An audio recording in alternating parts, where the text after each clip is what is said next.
Magandang araw mga taga-Earth. For today's video nga ay magpo-food trip tayo ng isa sa mga tinaguriang legendary pagdating sa gotong kalabaw. Ika nga nila ay hindi daw kompleto ang paggayak dito sa may Kalawan kung hindi ka paparito at makakatikim ng kanilang pinagmamalaking goto. Sa sobrang sikat nga ng kainan na ito ay talagang dinadayo pa sila ng mga iilang riders, vlogger at mga kilalang tao. Kaya naman wag na natin pampatagalin pa yan at samahan nyo na ako dito sa nag-iisang The Original Pub Goto Bulalo sa may Kalawan na matatagpuan naman dito mismo sa may Purokpor, Kalawan, Laguna. At ayun na nga mga guys, no, napadayo na tayo dito sa isa sa mga iconic gotuhan dito sa may Kalawan,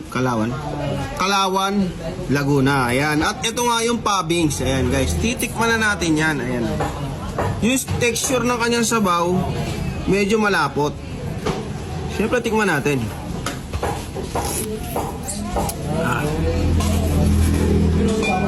Lamang yung lasa ng pagka-garlic niya at may konting kurot ng anghang. Sakto-sakto lang.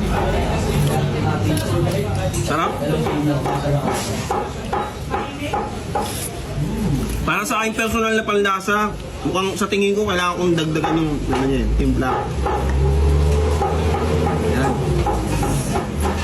Masarap daw ito pag may kalamansi at konting patis.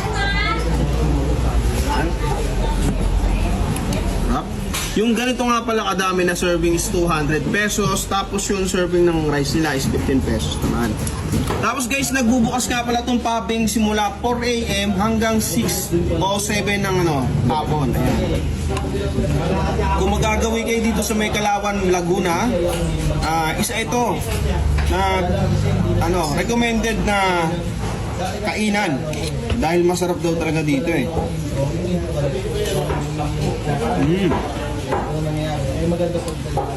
Ano yung bag ko na sa'yo? Solid.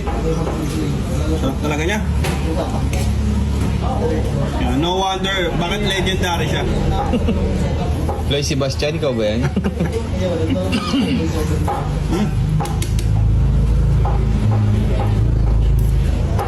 Tapos guys, kung pupunta nga pala kayo dito, medyo agahan nyo. Kasi eto nabutan namin, medyo kulang-kulang na yung mga laman loob. Ayan o.